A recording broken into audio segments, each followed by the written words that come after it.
Welcome back to Week 9 Waiver Wire, brought to you by FantasySixPack.net. I'm your host, DapScout. JP, as my mom didn't call me, but hey, close enough, right? We have so much stuff going on today, and I'm going to be looking at all these screens because I'm going to try to get to it all and try to get to it in a in the correct manner. But I just want to thank you so much for liking all our videos, coming to FantasySixPack.net, becoming an all-access member, so that way you can get access to this article that I'm breaking down for you, that we put up every week, and we go 6 deep here, but the article goes 50 plus. So you're really going to want to become an all-access member to also get access to us at Discord as well. Like I said, we have a lot to get to, and so let me get into it as soon as possible, and we'll do it this way. All right.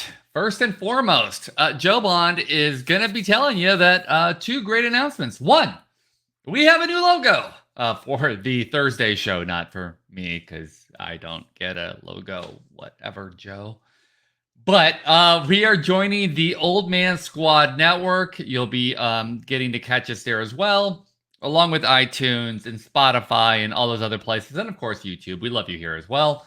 But just want to tell you that's a big announcement. We're thanking all of our viewers for helping us get there. And again, can't thank you enough for tuning in, putting comments in, and helping me get better every week. So, without further ado, let's get into our first big announcement here. Who is number one on the list? Well, it's a guy who, frankly, I have way too many shares of, and he did not look good at the start of the year. Nolan Gorman, come on down. I mean, here's the thing. We're going to be highlighting a few Cardinals on this show, and when I talked about you guys previously on our Thursday show, the F6P hour, I said, hey, I'm going to be down on the Cardinals now, but I know things are going to turn around because they always do. They always seem to find a way. And if I'm in the NL Central, I'm always going to be like, the Cardinals are going to find something. And Nolan Gorman, over his last 7 games, Kirk Schneider, Dynasty Info 411 on Twitter. He's been 348 average, 3 home runs, 6 RBIs, and 8 runs scored. Now, mind you, this is 6 games ago, but you can just tell he's on fire. I mean, just a wee bit. And we'll just see some fun here with some Nolan. And Nolan basically goes and he just knocks the ball out of the park. This is the kind of stuff that we were expecting to start the year. So let's actually see where he's actually at right now, right? So for the year, he's at 8 home runs, 21 RBIs. It's at 207 average. Yikes, but he's, like I said, he's getting hot and he's turning it around as well. So let's look at the last 7 games for real this time. So from, again, May 25th, so it's going to be going back to May 18th. So we have 3 home runs, 7 RBIs, 14 strikeouts. Again, that's lower than where we were. 318 average, 423 OBP, and a 773 slugging. Thank you, sir. And he's doing this against good teams. Baltimore, he just played and had 3 RBIs and a home run. And, yes, he has a 3 strikeout game there the day before, but he's still getting on base with that walk. So I like to see those getting on base because he can at least give us more counting stats. Even if you're not in an OBP league, he's going to be scoring runs, doing other things. St. Louis is heating up in a lot of different areas, and I just cannot tell you to get on a Nolan Gorman train if you can now, because you'll be regretting it later for sure. Okay, number 2. And I promise you, you're in week 9 because what I'm about to do here, I'm about to do a repeat. Alec Marsh again? Yeah, frankly, we posted this tweet last week. Alec Marsh is the youngest Kansas City Royal to strike 11 batters in a game since Yordano Ventura. God, Yordano Ventura. Man, I loved watching him. Gone too soon. But we talked about this, right? 10 days ago exactly. And so this is you are into week 9 because, frankly, after looking at the data, there's too few of you who picked him up. Were you not listening to me last week? My goodness.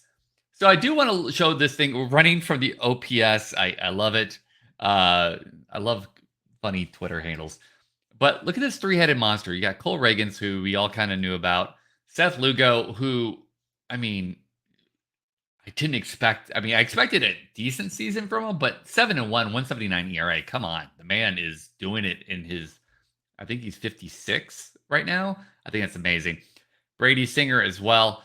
And now Alec Marsh there. So there's really going to be a four-headed monster if he continues this. And how can he not? Look at these last 7 games.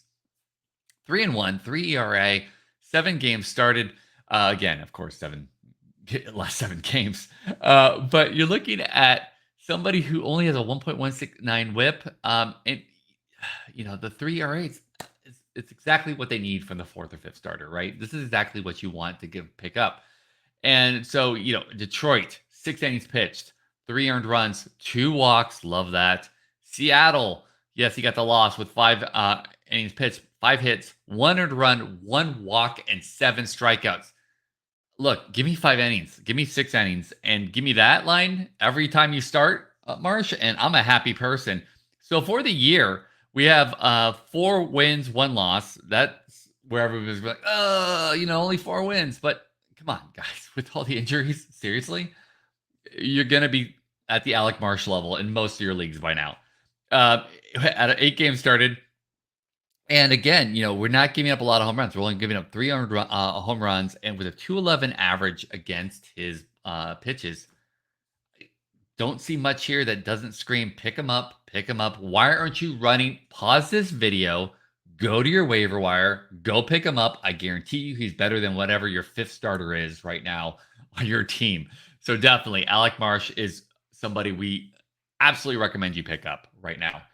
As I highlighted earlier, as I foreshadowed, we were going to be talking about another St. Louis Cardinal. And yeah, another St. Louis Cardinal with a bat. So the talks of Alec Burleson. I'm going to say Alex. And 2 Alex in a row, right? 2 Alec in a row. Alec Burleson. I'm going to have to enunciate the heck out of that. The talk of his demise, it was a little early. Everybody was burying him already. And frankly, again, I was talking about St. Louis kind of being done and buried, but knew they weren't. And WRC Plus leaderboard over the last 2 weeks with qualified hitters, meaning they have enough at-bats. Aaron Judge, Kyle Tucker, Luke Raleigh, which we've talked about before, Ozuna, and there's Burleson. I mean, he's nowhere near Judge, but he's right there with, Tucker, Stott, Ozuna. If you would have told me to pick the, 6 names, I probably would have gotten 2 right. Maybe 3. I would have probably put Stott, but wow. That's great to see Burleson there as well.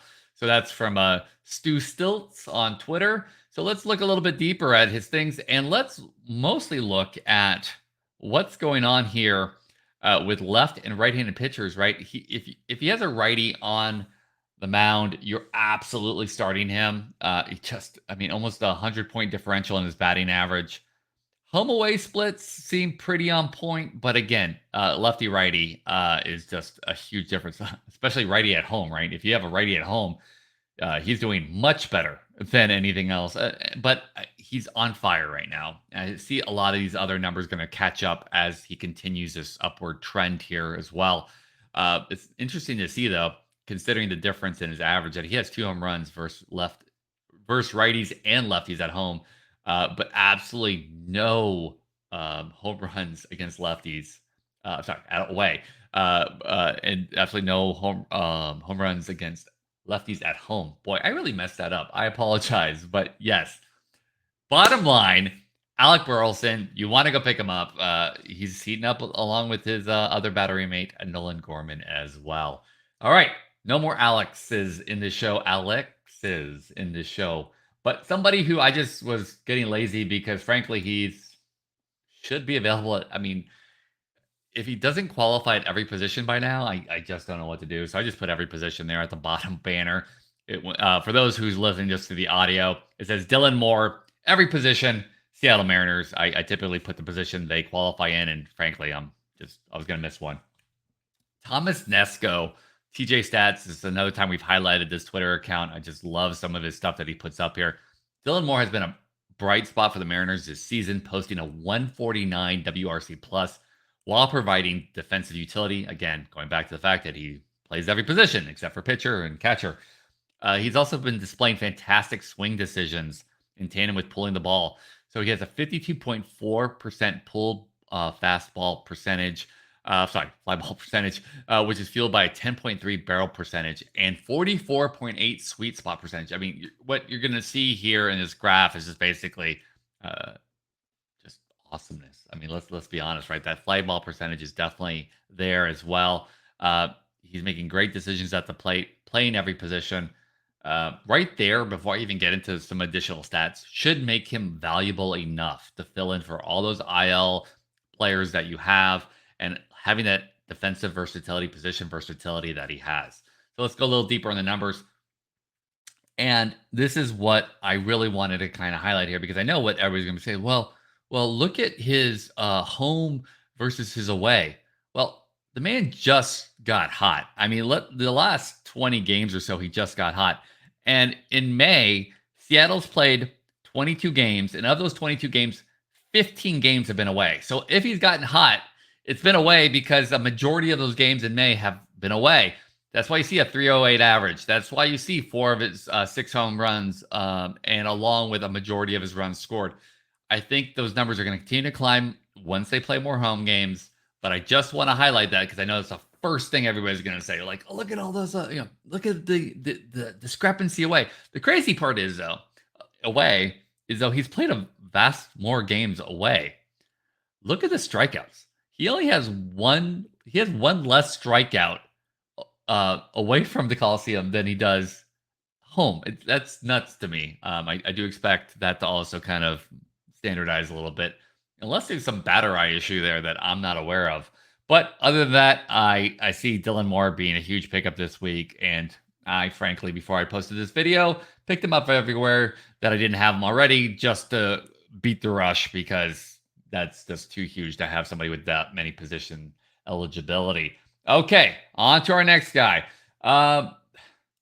So I love Matt Waldron because a knuckleball pitcher is fun to watch.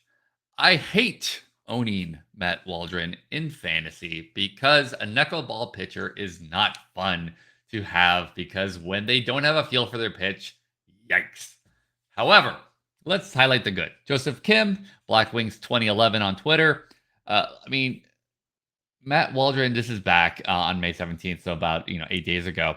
Had 10 Ks and 5.2 innings pitched, career high. And the last knuckleballer who got 11 Ks was R.A. Dickey in 2014, another player that was great to have occasionally in fantasy. Oh, but man, when he got blown up, he got blown up. But let's just look at this wonderful. I mean, that's just how are you supposed to hit? No, I love when a knuckleball makes people look goofy. It's fun to watch. Not necessarily the best thing to deal with, but as it's warmed up, he's gotten a feel for his pitches. That's for sure. Other than this, these two kind of starts here in April, the April 1st and April 7th, it kind of dropped off. But, his strikeouts and his, run. April 13th, he also had 1 earned run, but then he only had 4 strikeouts and 4 walks. Yikes.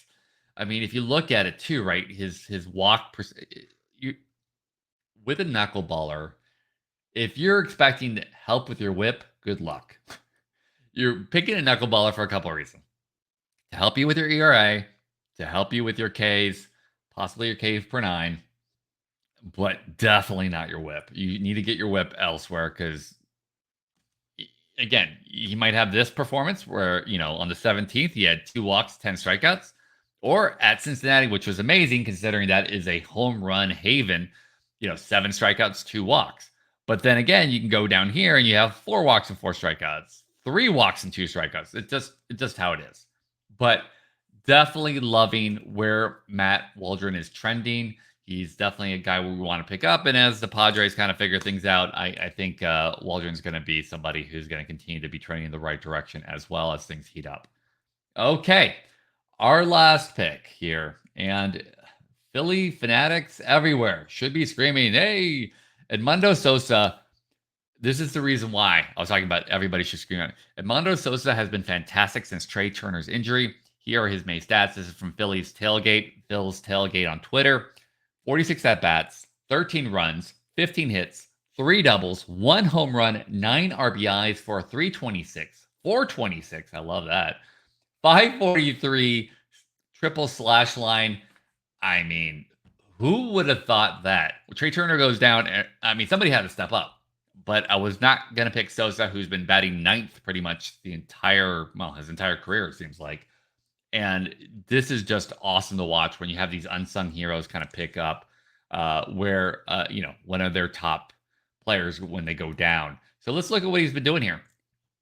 So, home away, again, away, he's doing much better, right? And I didn't have a chance to break down his schedule. But what we are definitely seeing here, right, is he loves lefties. But he's also kind of picking up against righties as well. I think with the more playing time, you can see more of that righty on righty, the increase of his average kind of pickup as he increases with his playing time as well. Because March, April, he only had 16 at bats and he played in 6 games. Now he's at 17 games, 49 bets. He's going to be seeing the ball, seeing more of the ball, and so all these numbers are going to kind of normalize as he has this playing time as well. The other thing I'm really kind of excited about is, frankly, he's getting a lot of liners and he's getting the ball in the air, right?